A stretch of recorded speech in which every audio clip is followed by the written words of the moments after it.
E aí? Como estão vocês? Como estão vocês? Eu estou aqui rodeado das minhas últimas pirâmides, porque tem sido uma loucura. Isto tem sido uma loucura, não é? Hoje nós vamos dar aqui uma autêntica palestra, mas antes eu vou fazer o meu ritual de... Eu gosto de fazer isto com esta pirâmide fantástica que tem aqui uma pirita dentro, que é aquela pedra, parece ouro, não é? Parece ouro, eu posso mostrar a vocês melhor, não é? Vejam bem, parece ouro, não é? É uma pirâmide gigantesca. Então eu gosto muito de fazer isto. Isto aqui, ó. Eu gosto de fazer isto, porque energizar a pirâmide. E gosto de fazer assim, ó. Assim com o dedo. Pique. Porque elas são tão viciantes, tão fantásticas, que é difícil a gente se livrar delas. Aliás, eu já não me livro. Tenho que ter pelo menos algumas comigo. Tenho que ter pelo menos umas 5 ou 6, porque é muito bom. Aliás, dão muita sorte. Dão muita sorte, em especial esta aqui, que é da prosperidade. Esta aqui. Porque tem aquelas coisinhas, aquelas partículas de ouro, etc. Bem, então ajudam muito. E hoje o tema está relacionado com pirâmides. Vejam, e também dá para os vídeos. Para os vídeos dá muito jeito porque ficam extremamente engraçados. Por isso, terapeutas holísticos ou quem trabalha com vídeos, aproveitem que isto faz um cenário, pronto. E então vamos lá dar a origem à nossa palestra. Sejam bem-vindos a mais um Universo Místico. Universo Místico. E hoje o tema é... Qual é que é o tema de hoje? Estava-me esquecendo uma coisa. Pensei que já me estava a sentir pouco sortudo. Estava-me a esquecer da minha japamala vermelha, porque isto é aqui que a gente vai buscar o dinheirinho. O dinheirinho é a sorte. Dinheirinho, sorte no jogo, etc. Já me estou a sentir mais afortunado. Por acaso esta já não é minha, mas pronto, manda vir mais. E então, hoje o tema é Pirâmides do Egito, Pirâmide de Quéops, os Illuminati, vejam, que show! E também o Olho de Horus, O que é o Olho de Horus? Bem, podemos começar por aqui. O Olho de Horus é um símbolo oriundo do Egito Antigo. E lá está daí a coisa das pirâmides.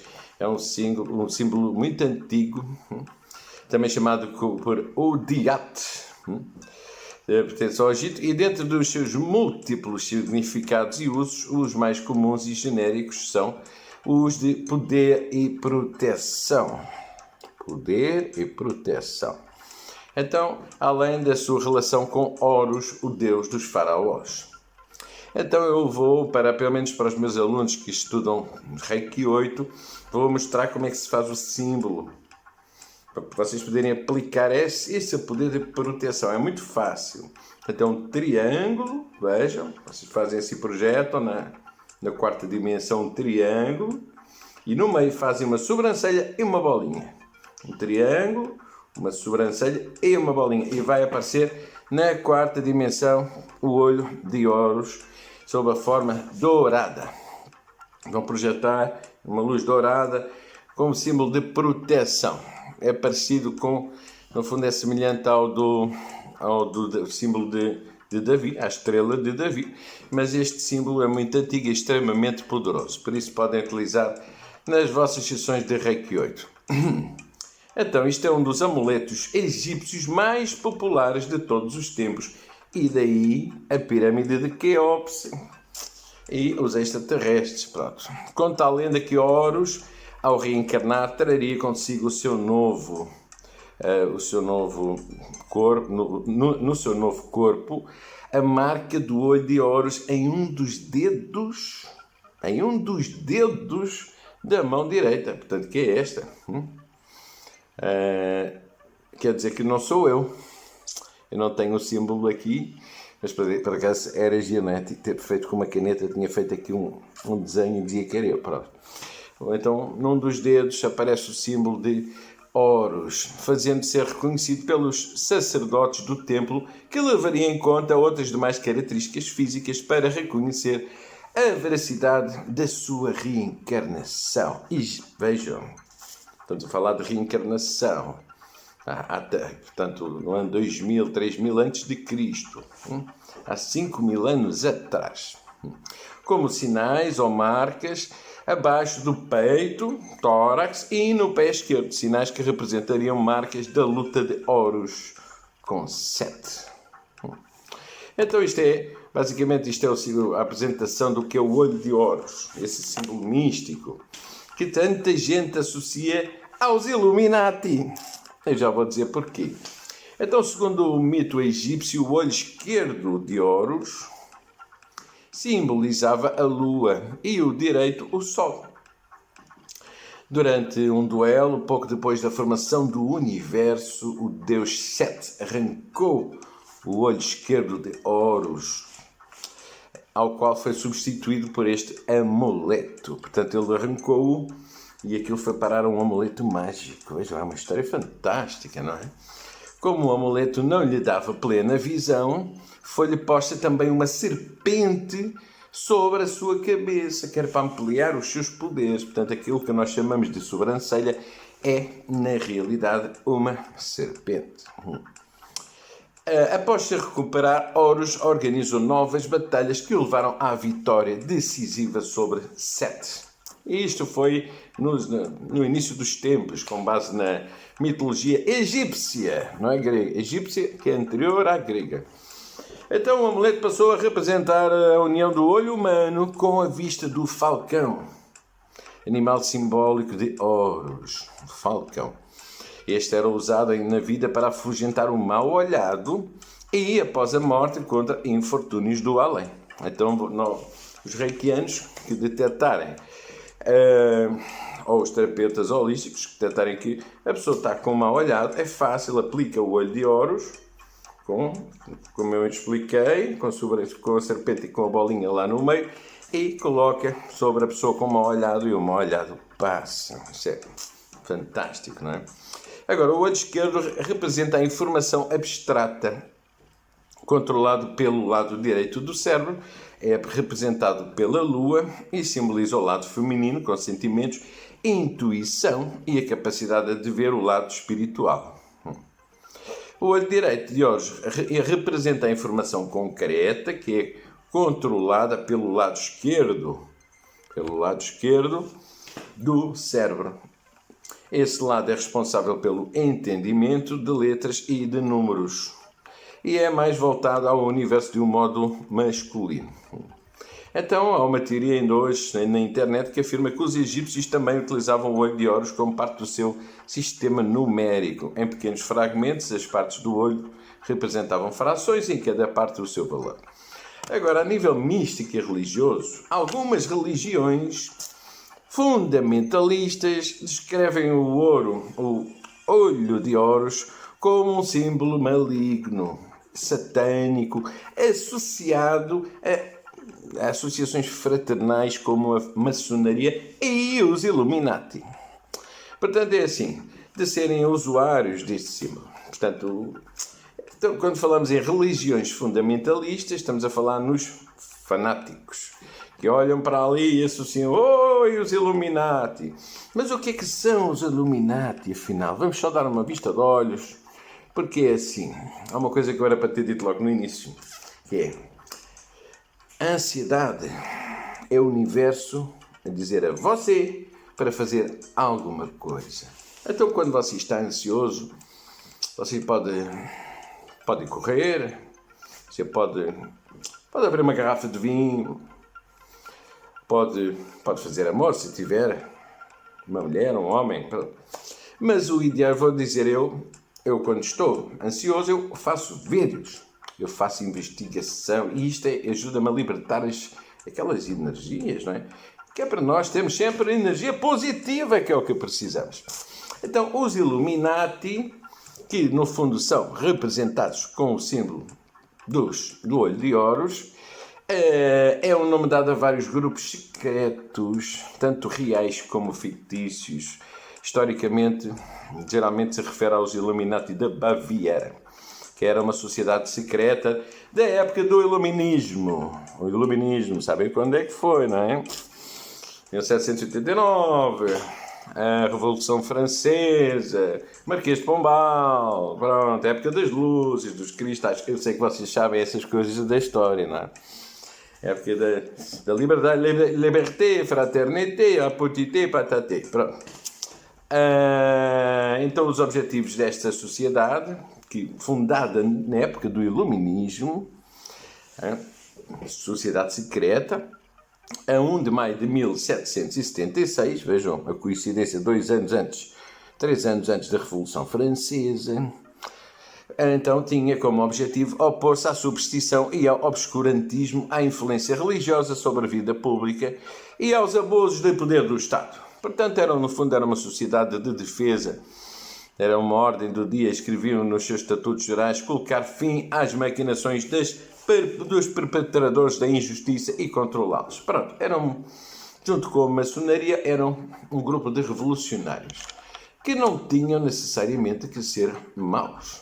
Porque todo mundo, no 25 de Abril também houve aquela revolução, não é? 25 de Abril, e ninguém era mau. Eram todos muito bonzinhos. 25 de Abril. Então já vimos o que é os Illuminati. Agora vamos ver, em termos mais académicos ou místicos, as pessoas relacionam o símbolo ao olho de Horus, ao omnividente, aquele que vê tudo, a um símbolo místico, famoso por aparecer nas notas de $1 americano. E também, interpretado via simbolismo maçónico, afirma-se que o olho omnividente representa a omnisciência. Ora bem, significa a omnisciência, é a omnipresença e a divindade, significa o saber tudo. Omnisciente é saber o presente, o passado e o futuro, tudo ao mesmo tempo. E a omnipresença, que significa estar em todo lado ao mesmo tempo. E a divindade, que significa Deus. Portanto, isto é que é o real significado, com base nos estudos místicos do olho de Horus, conforme concebida por cada iniciado. Em várias religiões e seitas do cunho gnóstico, mágico e de feitiçaria e esotérico, é tido como um amuleto de proteção contra os males, tal como este aqui, ou tal como esta pirâmide que capta as energias negativas e transforma em positivas. Portanto, o olho de Horus é um amuleto. Agora, qual é que é a relação entre o olho de Horus e a pirâmide de Quéops? Pronto, então estamos a falar das origens, porque a pirâmide de Quéops, também conhecida como a pirâmide de Gizé, ou simplesmente a grande pirâmide, que aquilo são um grupo de 3 grandes pirâmides, esta é a mais antiga e a maior das 3 pirâmides de necrópole de Gizé, na fronteira de Gizé, no Egito, claro. É a mais antiga das 7 maravilhas do mundo antigo e a única a permanecer em grande parte intacta. E foi nessa pirâmide que eles descobriram um trono extraterrestre numa câmara secreta ao lado da múmia do faraó, escondida por trás da múmia do faraó. E era um trono extraterrestre porque era feito com liga extraterrestre. Então é esta a ligação. Portanto, estamos a falar de um símbolo místico com origem extraterrestre que começou há 5.000 anos atrás e que nos envia uma mensagem de poder e de proteção. Os egiptólogos acreditam que a pirâmide foi construída com um túmulo durante a 4ª dinastia egípcia para o faraó Quéops, ao longo do período de 10 a 20 anos, em torno do ano 2560 a.C. Então estamos a falar de uma pirâmide gigantesca, com 146,5 metros de altura. Vejam só, que coisa louca. Foi a pirâmide mais alta feita pelo Homo sapiens do mundo até à Catedral de Lincoln, na Inglaterra. Pronto. Então, isto é a história pirâmide de Quéops. Agora, na maçonaria, em específico, o olho omnividente pode ser equiparado a um simulacro do olho de Horus, no simbolismo comum partilhado por vários ritos. O olho omnividente faz parte da simbólica do grande arquiteto do universo, por representar, como já afirmado, a sua omnipresença e omnisciência dentro e fora das lojas. Digno de nota também são as interpretações particulares fechadas ao rito, particularmente chamado de maçonaria egípcia. Vejam, que chique. Maçonaria egípcia. Então você pode sim adquirir um olho de Horus e não ficar a associar que tem nada de maligno. Aliás, algumas obras espíritas, como no livro Missionários da Luz, de Chico Xavier, descrevem a glândula pineal como a interface de união substancial entre o corpo e a alma. E nas revistas de neurociência existem comparações de teorias já descritas no livro com conclusões que, devido à semelhança entre a representação do olho de Horus e o corte transversal que revela a estrutura que circunda a glândula pineal, mais a semântica da frase olho que a tudo vê. Algumas crenças espirituais acreditam que esta representação simbólica adequada para este hieroglifo ficaria o equivalente à pupila, ao canto esquerdo do olho, à sobrancelha, o rabo curvado ao bulbo raquidiano e a lágrima ao hipotálamo. Portanto, o olho de Horus basicamente é o desenho dessas 4 partes do corpo: o tálamo, a glândula pineal, o corpo caloso, o bulbo raquidiano, o hipotálamo e a hipófise. Então vejam como é um símbolo tão poderoso associado ao nosso próprio corpo e que vem de uma origem muito provavelmente extraterrestre. Na medicina existem várias explicações da sua origem. Uma delas é que o símbolo deriva do olho de Horus, um símbolo mitológico do Antigo Egito, que significa proteção, restabelecimento da saúde, intuição e visão, e os egípcios usavam o símbolo para afastar o perigo, a doença e a má sorte. Então você pode usar esse símbolo para afastar, a nível de Reiki 8, doença, má sorte. Colocamos o símbolo de Cristo, colocamos o símbolo, a estrela de Davi, portanto que já sabem desenhá-la na 4ª dimensão, e podemos colocar também o símbolo o selo de Salomão, que é muito fácil de fazer, que é assim, e colocam, e podemos acrescentar mais um às aulas da Reiki 8, o olho de Horus, um triângulo com uma sobrancelha e um olhinho lá no meio, que não é sobrancelha, é uma cobra. Portanto, e podemos utilizá-la para a nossa e para a vossa proteção. Espero que tenham gostado. Isto ainda dava muito que falar, mas acho que por hoje chega, não é? Além mais, estou a ficar sem bateria no meu telemóvel e tenho que recarregar a minha pirâmide mágica, tá? Não se esqueçam de colocar like aqui, se quiserem, se gostaram do vídeo, não é? Falar que gostaram do vídeo. E de subscrever ali. Tá, obrigado.